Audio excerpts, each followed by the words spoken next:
Spurscast with your host, Paul Garcia.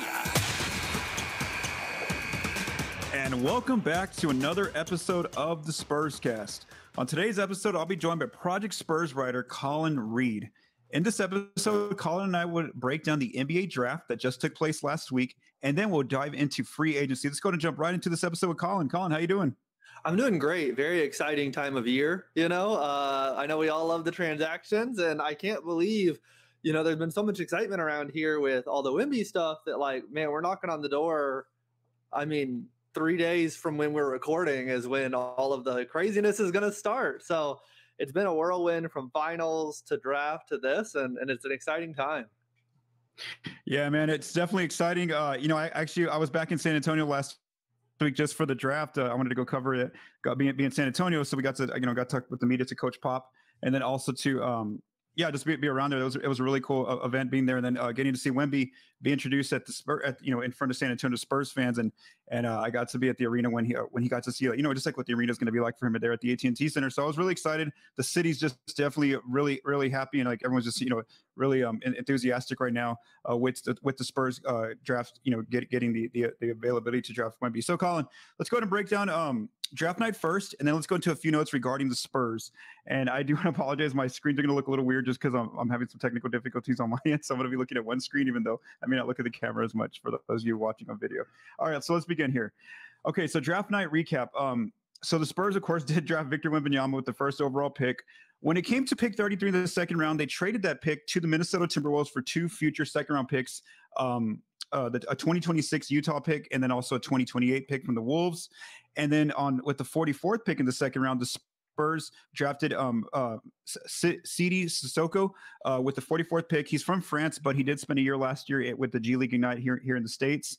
And according to Brian Wright, the GM of the Spurs, he did say that the Spurs explored their options to try to maybe move up. We saw there was reporting that they might try to move up, but they ended up not going with any kind of deals. From what we were told even before the draft, is that he really wanted to see what this young core, Keldon Johnson, Devin Vassell, Jeremy Sohan, what these kind of players can do next to with Victor Wembanyama. So even if maybe there was a trade where maybe Keldon needed to be included, the Spurs didn't go through with that kind of a move. So what are your thoughts just on draft night initially? Yeah, when I knew that they weren't going to try to trade any players, I realized it was probably going to be hard for them to trade up in the draft. A player that I really liked for this team in terms of someone who is young and can develop with them is Anthony Black. And he had a fairly wide range on where he could have gone. And then he basically went as early in that range as possible. So at that point, that was probably tough. And if they had earmarked him as well as like a player that they wanted to bring on, well, 6 was probably a little bit steep for them to trade into that position. It was very funny. The night that the Spurs probably drafted the player that's going to take them into their next franchise year, to see discontent that they traded the 33 pick, because it's like, what are we doing? We're kind of losing sight of perspective here a little bit. But, I think one of the things that's interesting about that and something that I was kind of just mulling over is, there's a whole community of people, draft Twitter, draft podcasters, draft all of these things.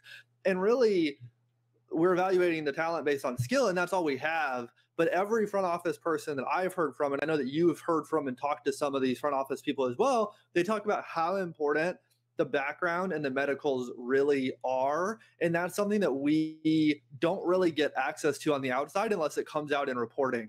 So anytime you're like, oh man, I'm upset that my team didn't sign this person for this or draft this person for this and this reason, like, you don't know what the medicals were. Maybe they're fine, maybe they weren't. But it's just always interesting to me when we go through the draft, we only get to see their skills. We don't get to see these other two components that are really important. But I was really happy with them being able to get CD with the 44th pick. And I thought it was a great night all the way around. I think it's one of those where, if Victor stays healthy and the team building goes as that they've planned, in 20 years, hopefully it's one of those things where they're showing him being picked at the beginning of some montage. So all in all, a great night for the Spurs. Yeah, just you're reminding me to think. Just the fact that you said there was some discontent over the pick 33 getting traded. I got so many questions about it. The fact that I had to write that in an article, like write the explanation of why the Spurs did that. I mean, so yeah, I just didn't think. I mean, and we're about to get to why. One of the reasons why is just limited roster space at this point as we break down in our next topic here. So now after the draft, Collin, there's been a few notes here. regarding Wemby and also just the Spurs in general. So for one, Victor Wembanyama will not be playing with the French national team at the FIBA World Cup. That was announced over the weekend.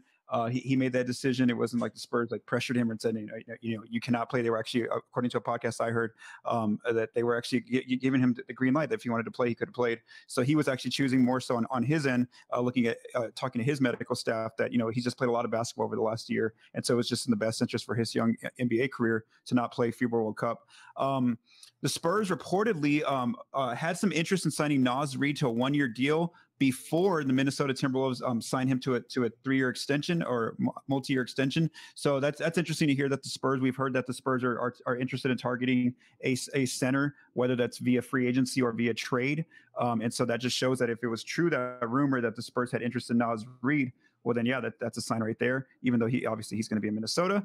The Spurs also reportedly agreed to a 2-way deal with Sir Jabari Rice out of Texas. He went undrafted.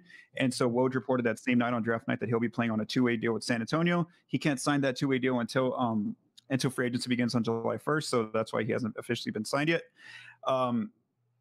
And then here, Zach Collins' contract for $7.7 million did guarantee. That's not a surprise to us. We knew that was going to happen, especially via Coach Pop. He said on the last week of the regular season, Pop mentioned that Zach would be back next year. At that time, he called him the starting center for the team, but now things have changed now that he got Wembanyama. Maybe Zach will start, maybe he won't. And then lastly, also when Brian Roque spoke with the media, he said that Trey Jones is going to be entering restricted free agency, which is interesting because the Spurs had until June 30th to extend Trey Jones, which basically not letting him go into restricted free agency, very similar to what the Timberwolves did with Naz Reid, but they're opting, it looks like, to let him test the market here. You don't talk about all these topics, Collin, but is there anything there that intrigues you out of those notes that we learned? Yeah, just a couple quick touches. I was very thankful when I heard that was Wemby's decision not to play in FIBA, because these, I wish that it were true for American players too, but I understand that American basketball is really centered around the NBA. But I know that for international players, playing for their country is like a huge point of pride. And I remember, this wasn't early on in Manu's career. This was when he had been with the team for like 15, 16, 17 years. He had a pretty frustrating situation with the team where they didn't want him to play for Argentina, and he knew that was one of the last chances he could get. And, they were able to resolve it, thankfully. But, I don't remember the exact timeline, but I don't remember if it was before or after that.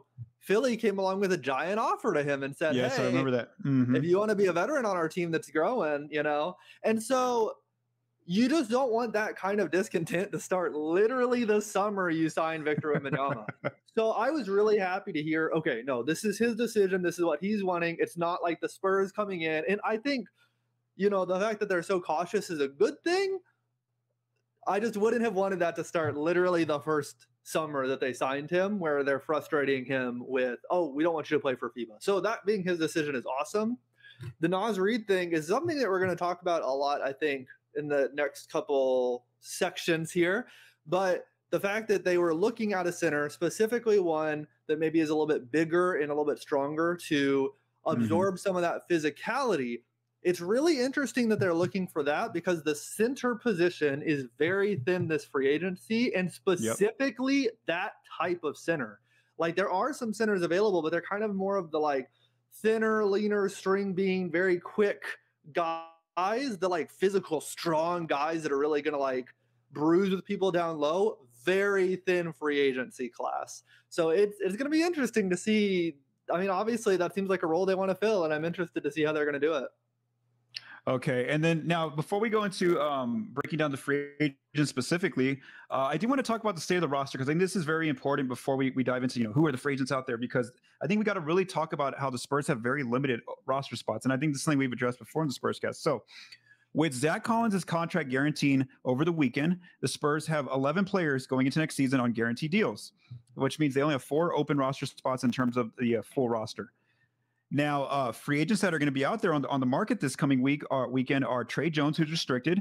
We have Romeo Langford. I don't know if the Spurs will make him restricted. It doesn't seem like they will. We have Sandro Mamukelashvili, who's going to be a restricted free agent. And I do want to note that I think the Spurs will try to bring him back because he was actually present there in San Antonio at Wemby's press conference. It was him, Keldon Johnson, and Jeremy Sohan. The three of them were all there in person supporting Wemby as he was making his first initiations into San Antonio, or welcoming into San Antonio. So I think Mamu's definitely going to be back, or at least they're going to try to bring him back. We have Keita Bates-Diop out there, who's on an unrestricted free agent. And then you have Gorgui Dieng, also unrestricted free agent. Now, when we talk about the two-way roster spots, if it's true that Serge Ibaka-Rice is taking one of those spots, then one's already filled. Then you would think that Sidy Cissoko, who they just drafted, is probably going to get another one. So that leaves probably just one two-way spot. But there's two players probably fighting for that spot. There's Julian Champagnie, who the Spurs can make a restricted free agent for a two-way spot, and also Dominic Barlow, who the Spurs drafted last year in the second round, for who they can make him a restricted free agent for that other two-way spot. And again, this points more so why they traded pick 33. The fact that there's even limitations on their two-way roster spots. Now, how much cap space do the Spurs have? They have a lot of cap space depending on moves they make with Trey Jones, with Mamu, where they can open up anywhere from like 26 to about $38.7 million in cap space. We do want to say that if Jones and Mamu return, then there's just going to be two open roster spots. So again, when we get to this free agent discussion here in a bit, we do want to note that there's just two open roster spots. And then their lineup's kind of, I would just say, weird. It doesn't really make a lot of sense at certain positions because a lot of the players are in each other's places already. And I think it's just the fact that it's a great thing, obviously, that they got Wemby because he's right there. He's your cornerstone. That's the main piece you start with when you start building a team. But now to fill in the pieces around Wemby, and then you still have a lot of those young core players. It's kind of tough to find exactly where that need is. We know there's some needs, but exactly where is it? Because a lot of the players kind of like overlap in terms of position. So are the Spurs looking for a starting point guard? Are they looking for wing depth? Are they looking for a starting center, as has been reported? I would just say too, like, how do you even start to like build the starting lineup when it's just like it's just a little different? Like, again, like, because like Wemby's there and you would think he would be the 5, but then there's been reports that they want to have like you said, Collin, a more physical presence there at the 5 to have him basically start at the 4.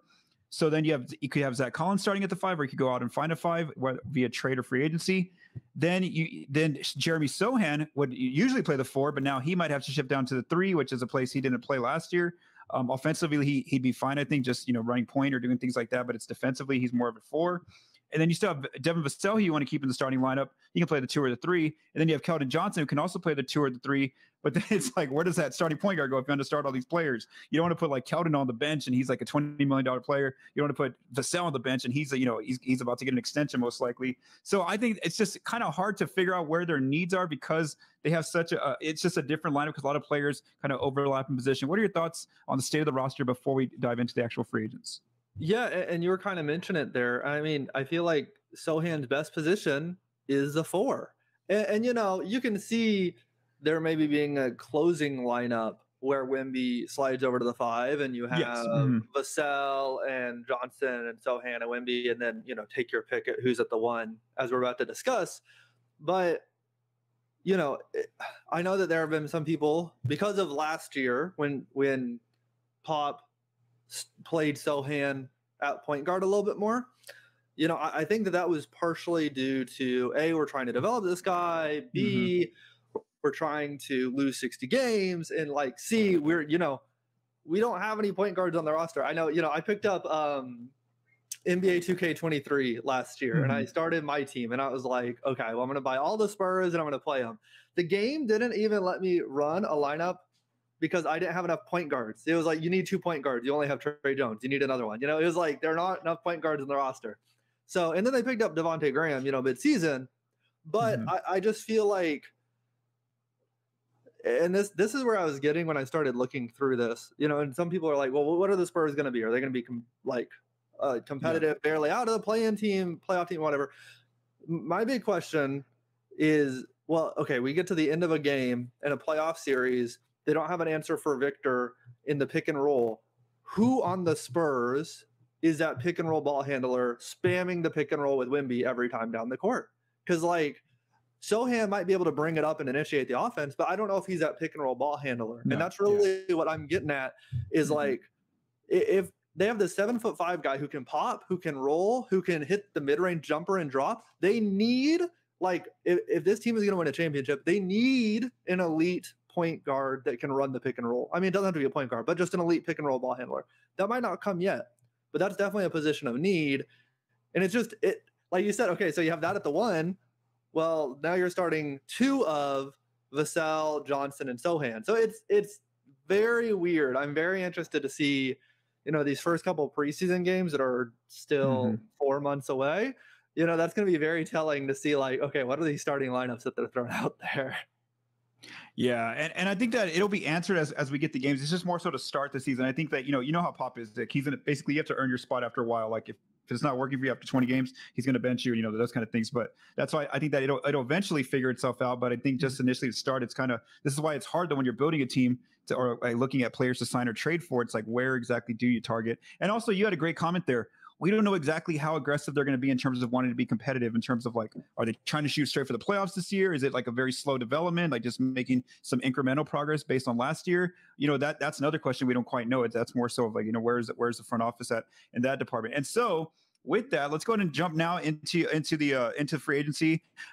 Just looking at some available free agents. So what we're going to do, Spurscast listeners, is Collin actually took some time and he built these 3 different tiers. I like the way that he did this. I'm going to let him explain exactly why he put some of these players in these tiers, and then we'll kind of just I'll just talk about what I found out in terms of research, in terms of what is the projection of these players, contract wise, and then Collin, you and I can kind of just go back and forth if we're going to if you would prefer the Spurs to sign that player or not.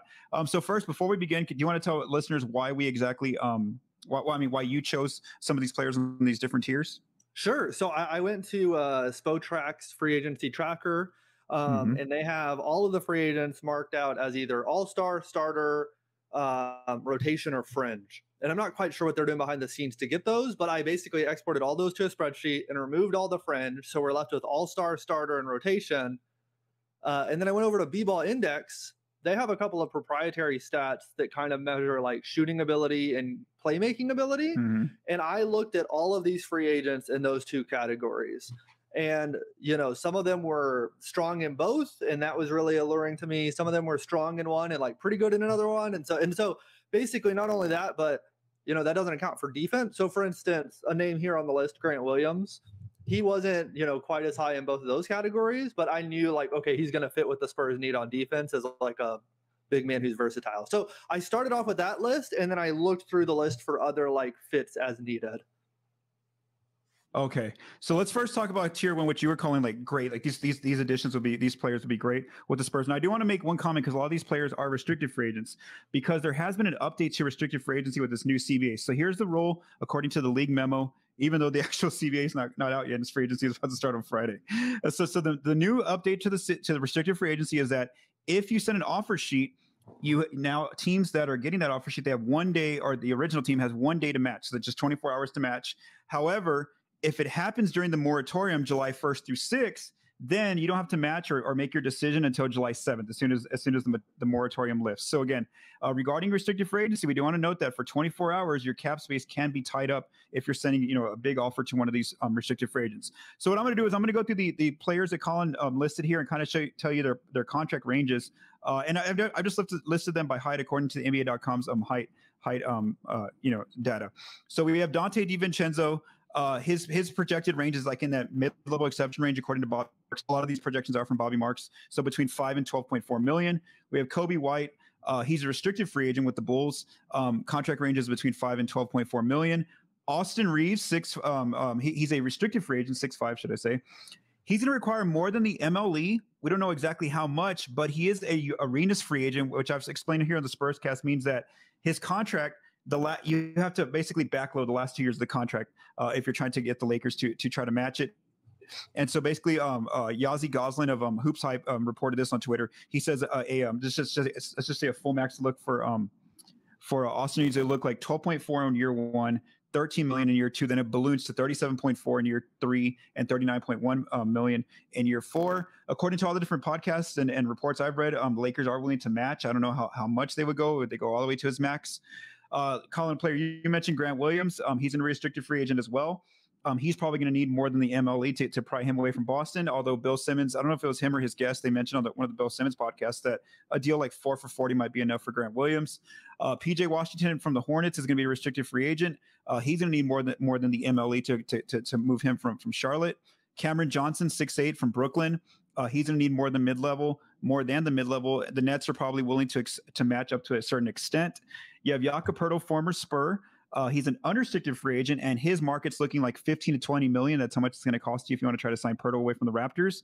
And then lastly, my apologies, I put PJ Washington twice there. All right, so Collin, go ahead and tell me the players you would want the Spurs to sign from this group, and then I'll tell you the players that I thought of. Yeah, and I think for me, I'm very much a realist. So I'm looking at, hearing the reportings that Austin Reeves, I think he would have been a great fit. Sounds like the Lakers are willing to match him. So I'm kind of marking him off in my mind. Cam Johnson, I'm not sure if the Spurs are going to go to that, like, we're going to make the Nets uneasy level. Mm-hmm. And it sounds like Jakob and the Raptors are kind of have some sort of, I'm not going to say agreement, but it sounds like they have an understanding behind the scenes. I think Jake Fisher today said that league knowledge is that they're going to come to an agreement of some sort. And so when I'm looking at this list, just to quickly go, like, I think Dante DiVincenzo would be an awesome get for the Spurs. You have the $5 to $12.4 million range here. And something that I think is really interesting here is that $12.4 million is the non-taxpayer mid-level. Well, if the Spurs waive all of their cap holds except for Trey and Mamu, but they don't sign those guys. Let's say they come to an agreement with them, but they don't sign them. Their cap holds are low. So what they can do is they can sign 2 free agents for more than the MLE. They can just outbid. They can say, here's 14 million. And then they can use a new tool that's in their disposal with the new CBA. I mean, it's been there before, but the room exception used to be less than the taxpayer MLE. That has now flipped where it's now worth more. This upcoming year, it's going to be, I think, 7.7. 7.7. Yeah. And so you're looking at, these guys that are in that $5 to $12 million range, if they are excited to come to San Antonio, then maybe the room exception is something that's worth it. And if it's a restricted free agent who maybe, just needs a little bit more than the MLE to like sign that offer sheet, but the team's not going to chase them, you can sign them for 14 million. So in my projections, not with the roster spots, you'd have to waive someone to make this work. If you're going to bring back Trey and Mamu, you could do something like Dante, Kobe, and Grant Williams. And Kobe White, I don't know. I have any reporting. It just seems like it's one of those situations where both sides are ready for a fresh start. Mm-hmm. So he's kind of one of those guys who I'm wondering, maybe the Bulls would just match this, but would he go for that $7 million room exception, at least to start with? And then the Spurs can, like, if he becomes a part, because he's that, that I think John Hollinger came up with the second draft guys, where you can bring him on. He's still young enough. And all of a sudden he has a new role where now that's where he's flourishing. And so for me, when I'm looking at this list for both the intersection of likely and also what I think would be good fits for the Spurs, it's Dante, Kobe, and Grant Williams, I think would be a really good. So now you're adding shooting to the team, you're adding some defensive versatility, and you're adding another one of those pick and roll ball handler threat kind of guys. Again, not elite, but there are none of those out there this year except for James Harden and Kyrie Irving and Fred VanVleet, which the Spurs are not getting. So, yeah, I like those 3 guys. If they can walk out of free agency with those 3, I think they've had a huge win of a free agency period. Okay. Okay. So what I did here was in terms of just looking at it, I was looking more so at like, I don't know. I just feel like out of those names right there on this page, I just feel like Austin Reeves and Cameron Johnson are 2 players that you can give like a 4-year deal, and you're going to feel, they're going to be a good foundational pieces to build alongside Devin and Sohan and Wemby, for not just 1 or 2 years. So, but I'm having trouble with those numbers, man, because like I don't think you need to go to the if you're the Spurs, you don't go to the max for either of those guys just to pry them away from their teams from the Brooklyn or the Lakers. Now, just Reeves, I was just looking at what if they did go to the max. In 2025, in year 3, he would be taking up 25% of their salary cap, which is it's supposed to be at 149. So I'm like really hesitant. Also, I feel like if you go after Austin or Cameron, I think you do got to try to move somebody in that starting lineup, somebody like Keldon maybe. That's when because there's just like, why are you paying these guys now? And you still have that overlap of just a lot of players there on the wing. So if it's not for like a max level, I would be interested in seeing if they go after either Austin Reeves or Cameron Johnson this coming weekend. If not, Pirtle, I'm thinking maybe if you do like a 1 or 2 year deal, yes, in that 15 to $20 million range, he knows the system. Spurs know him. He could start. He's one of those centers who's physically there defensively, who can play alongside Wemby. Play more so inside and guard like the Nikola Jokic, Joel Embiid kind of players whenever you play those kind of teams. But I don't know if I want to go all the way to 4 years, maybe 1 or 2. And then the player I think is more realistic of them getting is just Dante DiVincenzo. Even if they have to give him like just a little bit over that 12.4, I think, and I don't think he'll be a starting guard, but he would definitely be a good piece off the bench. He can play alongside Malachi Branham in lineups. I think Dante there is one of the players who really intrigues me. All right, let's keep going here. Go ahead. Did you want to say something? Oh yeah, I was just gonna say, like, I agree, because and like I was saying, I was doing the projections. You can even go again if you're just trying to chase off other teams. You can go 14, 15, 16 million with Dante. Yeah. Like, the cap is rising, new TV deal is coming, and now you're not competing against a contender that has the non-tax pyramid level. You're competing against one of the other, I think there's 7 or 8 total cap space teams. And that's a completely different type of market at that point. So I think that's kind of the situation that like I said, you can do that with a Dante and then a Grant Williams and then offer someone else the room exception. It's that room exception being bigger, I think, has leveraged a lot for the Spurs this upcoming free agency. I like Grant Williams too. It's just, I just feel like then he gets in the way in terms of minutes, like for Sohan or Vassell or Wemby. There's just like all these, it's just too many like of the players that they're at the 4 and like 3-ish kind of range. And that's where I was a little bit more hesitant, even though I think you could get him on a good deal.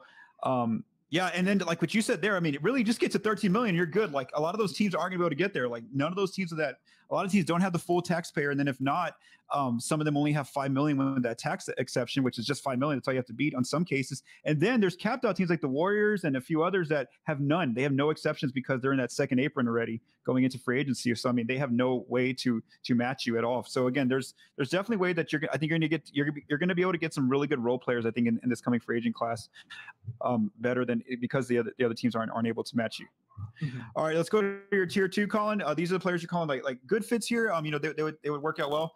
So let's first begin with Seth Curry. And again, I'm listing the players by height. Seth Curry, his contract range is also in that MLE range, 5 to 12.4 million. Corey Joseph, former Spur, a little bit less, probably like that veteran minimum to like $5 million range, 2.5 to 5 million. Josh Hart, although we're waiting on word from the Knicks that he and the Knicks pushed his player option deadline back a few days. So that'll be coming up. I'm pretty sure from all the reporting that he's going to end up staying in New York. So, but he's there. Max Strus, free agent, unrestricted free agent, 5 million to 12.4 million is what's going to cost you to pull him from Miami. Shake Milton, about 2.5 to 5 million. Nickeil Alexander-Walker, who is going to play, I'm going to talk about here in a little bit. He's a restricted free agent, and his market's there in like the 5 to 12.4 million range. Ty Jerome, he's going to be a restricted free agent. He probably needs the minimum, or he's like a minimum player at this point. Delano Banton of the Raptors, restricted, also a minimum player. Troy Brown Jr., 6'7" of the Lakers, about 2.5 to 5 million to pry him away. And then Bismack Biyombo, minimum probably player at this point. And then Dario Saric, 2.5 to about 5 million. And then Mason Plumlee had a good showing with the Clippers right at the end of the season. So he's in that 5 to like 12.4 million range. Who are some players you like there at the in your tier 2 list? Yeah. So and again, you're talking about like this Grant Williams, Jeremy Sohan, like these kind of, and I know Dario can slide down to the 5. And so I know he does get in a logjam of that too, but he is one of those players. There are players out there that just scream, I am a San Antonio Spurs sometime in my career. And Dario Saric does for some reason. There was the like, we thought the Spurs were going to get him when they were going to, I forgot, who were they going to trade to the Suns? Yes. I remember there was a few years ago. With Thaddeus Young. They were going to get Dario Saric, but even before that, like Dario has always seemed like a Spurs kind of guy. And then I was looking, and I saw Mason Plumlee on the free agent list, and I was like, oh, Mason Plumlee played for Pop in FIBA World Cup a couple of years ago. Oh, that's right. Yeah, I forgot. And I was like, and you're looking for like a bigger kind of bruiser centerish kind of guy, I mean, he has that relationship with Pop, and that was kind of where I was coming from with Corey Joseph too. He didn't grade out as a shooter, but he graded out in my system as a good creator. And you have the knows the Spurs system. Yes, for sure. Seth Curry, low on creator, but high on the shooting, obviously, maybe a good bench shooter. I think a couple that I was really, really interested in. And then Bismack Biyombo, just another, like I said, big physical defensive center. Ones that I was really interested in was Shake Milton and Nickeil Alexander-Walker. They both rated very highly as both shooters and as playmakers. And that was really interesting to me because I think both are gettable. And they're both like players that are a size that you covet in the NBA, and they're coming out as like good connector pieces and good shooters, which is what the Spurs need right now. So those two, I actually at first had them at my great tier, but then I was like, okay, if the Spurs sign either of these players, would we be like super excited? I think they're good fits, but I had to move them down. But they actually rated out, those two rated out really well in my system. And so I was interested to see that. And so they made the list. Okay. So I have a few of the names that you mentioned there. I for one, I wrote down Seth Curry. You know, he comes off the bench. A good shooter, gives the Spurs some spacing there. And again, right there at that range between 5 and 12.4 million. Josh Hart, I think he's going to end up back with the Knicks. So, but if he was available, I think that the Spurs should definitely make a run at him. Max Strus is a player who I find very interesting. And probably not to start, but to come off the bench, you know, just be a good shooter, provide some spacing. And in the event that Doug McDermott either gets traded or he ends up leaving in free agency next year, then that's a player who's kind of there at the wing for you in terms of and brings forth a lot of your shooting. The player who I'm really interested in there is Nickeil Alexander-Walker. I was really impressed by his playoff performance with the Timberwolves, just the way he hounded players on defense. I mean, just really locked in there. He was making a lot of corner threes wide open, just had a really good playoff run. And I just feel like, yeah, he may not start for you, but he's one of those versatile players that you bring off the bench immediately. Or if there's like a very high level offensive player, he's the player that you just say, hey, you're going to start this game only, and you're going to have to make sure you guard this guy. Like I take your job. Just make sure you're defending him. So I feel like he would definitely bring an impact defensively. And the fact that, again, it just might take you $13 million just to get, prime away from the Timberwolves, if that's the case. And then, of course, Sarge is a player that I mentioned, even though, like I said, there's a lot of players there at the 4 already, but I just think off the bench, he can be a player who's very versatile, does a lot of things for you on your second unit. And so I definitely think Dario Sarge is one of those players that really is really impressive to me. All right, man. And now let's go to your last tier here, tier 3. And these are players who you're saying, they fit a need. And so some of the names on here may not be exciting, or some of them are probably not likely. They're probably like the marquee names in free agency. So that's why you wrote either they're not exciting or they're just, they're probably not going to be gettable for the Spurs this offseason. So let's begin just with the list. We have Fred VanVleet, who is expected to get $30 million or more in this coming off season, most likely from the Houston Rockets, is what all the reporting showing right now. Reggie Jackson, 2.5 to about $5 million. Kendrick Nunn, 2.5 to $5 million. Bruce Brown Jr., who just won a championship with the Nuggets, he's probably going to command a little bit more than the MLE, or maybe right at the MLE, the 12.4. D'Angelo Russell with the Lakers, more than the MLE, so it's going to take most likely. Terrence Davis from the Kings, 2.5 to about $5 million. Damian Lee from the Suns, 2.5 to about $5 million. Jordan Clarkson, he has a player option that hasn't been decided yet, but according to all the reports, he's going to end up staying in Utah, probably in a long-term deal. So, if he's available, I mean, that's a good option. But if not, I think he's going to end up staying in Utah. If he does become unrestricted free agent, it's probably going to take more than the MLE for Jordan Clarkson. Alec Burks, the Pistons haven't decided yet if they're going to pick up his team option or not, so we're kind of waiting and seeing. But if he does if he goes into free agency, his contract range is like that 5 to 12.4 million. You have Karis LeVert there with the Cavs, more than the MLE is required probably to get him. Josh Richardson, former Spur, about 5 to 12.4 million. Yuta Watanabe of the Brooklyn Nets, about 2.5 to 5 million. Joe Ingles of the Milwaukee Bucks, 5 to 12.4 million, and then Kyle Kuzma, who's a name that I've gotten from a lot of Spurs fans have been mentioning his name in my mentions. Well, it's going to take more than the MLE, and plus, just a report this morning that he's seeking closer to 30 million, which I think is too much for him. But again, we'll kind of see who are some players that you would prefer the Spurs to look at here in free agency. Yeah, so kind of just going back to the system, Alec Burks and Karis LeVert were two players that rated well in the system. Alec Burks, he's under here because of, well, actually both of them are under here because not likely, because Alec Burks, he's a player who does have a team option. That's a lot of team control, and he graded out well in both systems. And what do you know? We're hearing reports that the Pistons are probably going to exercise that option and keep him on the team. Karis LeVert is a situation of, the bird rights trap, where if they lose him, the Cavs can't really do anything with that salary spot. They're not going to gain salary. And even though, he maybe hasn't been the most impactful player for them, losing them would be a talent downgrade. So it's one of those things where it's like you either keep him or lose him for nothing and downgrade your talent. So they're going to keep him. I would be pretty sure about. So okay, and then Kyle Kuzma, I don't think they're getting. Fred VanVleet, I don't think they're getting. Now, a name that we see on here, I talked about a high level or elite pick and roll player. There is one I see on the list, and that's D'Angelo Russell. He has some other warts, and I don't know if the Spurs fans would love them throwing a huge bag at him. But when you come to that one weakness on the roster, where the Spurs just don't have a lot of pick and roll creation, there is a player available in free agency they could go get, and they have the resources to do it. I mean, the warts are what they are, and I feel uneasy about it too, but there is at least something of a fit there. Now, the most exciting name for me on this list is Bruce Brown. Of course, he's kind of the belle of the ball because he just, was a part of a championship winning team. But his play style, obviously, defense, plays within a system, plays within the flow of the game, gets his offense when it comes to him, plays his role well. I mean, that's like 2014 Spurs role player thing right there. And I know that's something that I think we who watch that team will see that kind of player and like immediately like note it down, like, oh, Bruce Brown should be a Spur. And so I think Bruce Brown is a guy I see on this list, but I think that he is going to command a little bit of a market, and I think he's going to get his pick. And I think if he wants to be back in Denver, he's going to be able to go back to Denver, even though that might not be for the biggest contract. If he wants to go to another contender, he will. And so I think one of the really interesting things that we might get to is for a player, all these players say they want to play for a contender, which I completely understand. I would too. The Spurs were 22-60 last year. What is the calculus in these players' minds when they have Wemby now and it looks like they're going to ascend? Where do the Spurs now rank in their things of like, I could go there, establish myself as a role player for the next 5, 6, 7 years, and maybe by the end of that, we're a championship roster. Like, they're obviously not contending, but it's hard to know how players are evaluating the Spurs, because if the Spurs did not get Wemby in the draft, I would know how they're evaluating the Spurs, and it's a lottery team.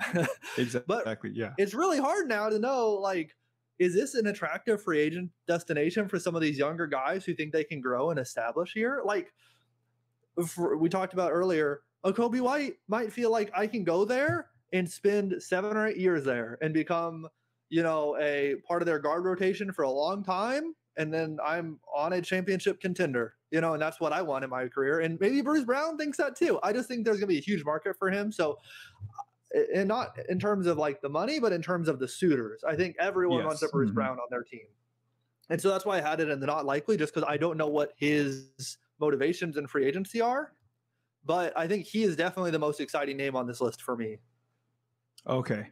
2 players that interest me, and there are probably more players that provide more depth in terms of one of them is a player who's he wouldn't command a lot, which is just 2.5 to 5 million. That's Yuta Watanabe. I like what he did with Brooklyn last year. I think again, just in terms of depth, having an extra shooter out there, he's really he matched that perfectly, and especially just for that contract, 2.5 to 5 million wouldn't be bad.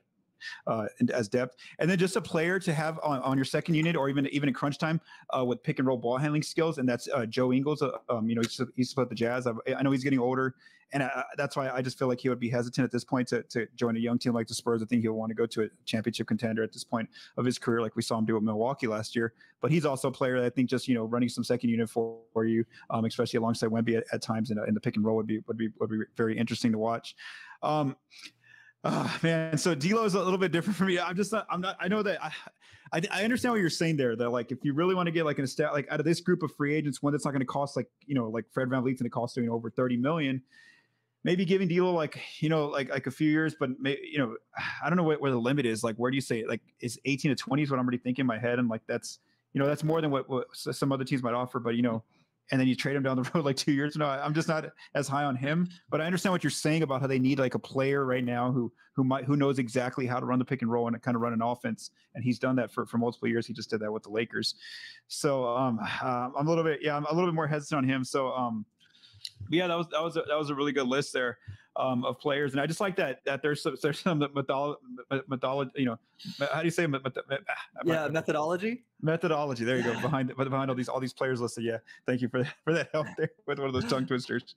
All right. So now, okay. So for me, I didn't really make any kind of list because I really like to use Collins there, what he made, but I just wrote down, I looked at all these free agents and I looked at again, you have 6 players who are your core. You have Wemby, you have Sohan, Devin Vassell, Malachi Branham, and then you have Keldon Johnson. He's kind of like, I don't know exactly where Keldon's going to fit in their long-term plans. I know they have him on a multi-year extension, but in terms of fit, he does. There's like some overlap going on there. And like Zach Collins is part of their core right now, and also Doug McDermott, but they can end up leaving. They're both going to be free agents next year. So those are like your main core, those young players. And so I'm just like trying to figure out if you go after one of these players in terms of these 3 specific free agents, where could they sign like a 3 or 4 year deal, and can they be on this team, long term? And I would say yes for Austin Reeves and Cameron Johnson. Now, if you sign one of those 2 players, I feel like you do got to make them starters, like you're making that investment in them. But so then I think that you do have to probably move Keldon if that's the case. Like I think that if you're bringing on Reeves, you're investing a lot of money in him, or Cameron Johnson, you're trying to get the Lakers or Nets to not match, then you're making a real big commitment there. So I do feel like then you do have to explore some trades for Keldon, just because where he's at on the team in terms of roster. And then Nickeil Alexander-Walker, I just feel like, again, he would be a really good bench piece. So I've talked about him already. I just feel like, and that wouldn't cost you a lot. Like, again, 5 to like 12.4 million, maybe you have to go to 13 to sign him. And he'd be a good piece on the bench there for you for multiple years. And like, again, he's always there in different versatile lineups for you. So I know that it's kind of tough because like this as I told you before we recorded, this free agent class is kind of like at the top, the star power, like it's kind of underwhelming, which we knew that going in. There wasn't like a lot of star players that you could immediately, go out there and throw money at and try to sign. And so it is definitely great for like role players and players for bench. I think that's what this is what one of the highlights of this free agency class. So, man, we'll see what happens. I don't know. We'll see. It's going to be interesting here coming up on Friday. Did you have any last thoughts before we close out this episode, Colin? Yeah, I think, you were looking at that core, and I think another really interesting name, we talk about a point guard who can run an offense and a pick and roll initiator. One name that I really do find interesting, and this is going to be a big year to learn kind of what the capabilities are on that, is Blake Wesley. Because in Summer League, he showed stuff. And he had an explosive first step, that athleticism, he was using it to like get to the spots he wanted. And when you can create for yourself, it makes creating for others only that much easier. But, the Spurs, you think about all of the guards that have come up in, Spurs over the past, 6-7 years since DeJounte Murray. They have this down to a system. They have it down to an art. And they had Blake Wesley in that training program, if you will. And then he got hurt. And he never really recovered after that. So, we might be talking in 2 or 3 years where he's the answer to that question that we're talking about now, and we just don't know. So I completely understand. I think Brian Wright making the complete right decision to say, we're going to take all of our inner core and maybe what I might call outer core guys, and we're not going to touch them. We're just going to see how this goes together. We understand that the roster construction isn't quite clean, but there will be movement maybe at the trade deadline or next offseason, but we just need to see who fits around his generational talent first before we make the moves, and then don't get to 3 or 4 years down the line and go, oh man, that player we traded, he would have been the perfect fit next to Wembanyama. So it's one of those things where I think there's no perfect answer for them this offseason, as we've looked at. There's a couple of cool and intriguing ones, but I think it's one of those things where, you talked about it not being a very big free agent class. And I think that that's the case since 2019 when Kawhi moved and KD and Kyrie moved. And that's because of the max extension rules. That's because of the veteran extension rules. That's because of how star players are now requesting trades before they even hit free agency to go to the teams that they want to get to. So if the Spurs don't have that second or third star on the roster now or through the draft, they're probably not going to get that player through free agency. They're probably going to have to make a trade.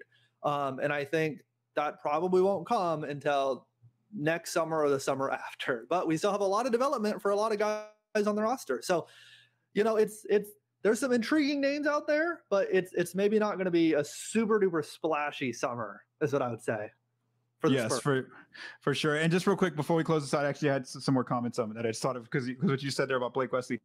So as you all saw, I didn't have him in the core of the Spurs, even though he is also just coming into year 2. And I think what was hard about looking at his season was just the fact that Sohan and Malachi had such really they basically exceeded expectations, and so it was tough on Blake just to have to basically live up to that hype behind those two. Just the fact that they really popped off in their rookie year. And his was a little bit, like you said, the injury really slowed him down at the beginning. So he could be definitely a piece for the franchise down the stretch. But right now, I don't quite put him in that group just based on what I saw in year one. Another comment I do want to make is that depending on moves they make this coming weekend, it wouldn't be surprising if they need to clear up some roster space to see them waive a player on a guaranteed contract, maybe like a Kem Birch who ended the year last year after he got traded to San Antonio on the injured list. We never even saw him play with the Spurs. His deal was for like $6.7 million. And then also a player like Charles Bassey, who had a good showing with the Spurs last year, ended up getting hurt, but his deal is only it's at $2.5 million. So again, if they need to clear up some caps, not cap space, that won't help you get cap space. But if they need to clear up some roster space, they may need to look at waiving some of those players currently on deals. And Colin, I just want to do a quick rapid fire questions with you real fast before we close this out. Trey Jones, is he a Spur again next season? Yes. Yeah. Okay. Sandro Mamukelashvili, Mamu, is he a Spur again? I think so. I think he is. Yeah. Okay. So then if that's the case, I'm agreeing with you, by the way. I'm not like trying to shift anything. If that's the case, then that means 2 open roster spots. That's it. So out of all these players we just dug into, that's 2 open roster spots, unless they waive other players. So I have one quick rapid fire question for you then to kind of put the shoe on the other foot. Okay. So Dominic Barlow or Champagnie, who is going to have that third 2-way spot? I mean, because I'm going to guess that so we already have 1 2-way spot accounted for, and then I think CD is going to get the other one. Yes. So that last one, is that going to go to Dominic Barlow or Champagnie? I'm gonna go ahead and say Champagnie, but only because I just saw a Spurs report. Not a report, a tweet. They put pictures of the players he was working in the out, background, and he's in there. Yeah, he's in the background. And also, a fan sent me something that they saw him at somewhere in San Antonio at some event here in town, and that he had said he would be back. I don't know if he meant back like in the city or we know what that meant, but so I just feel like that's just just based on visual evidence, and I also feel like he's just a good piece to have around for shooting. You need shooting, and he showed it there at the end of the year.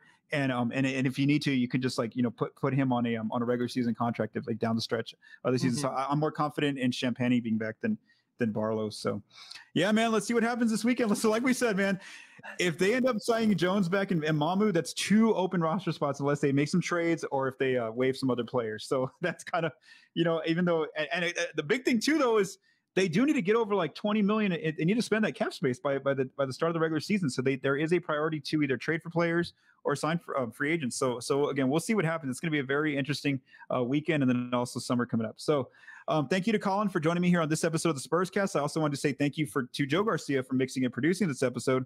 From all of us at Project Spurs, stay safe and have a great day.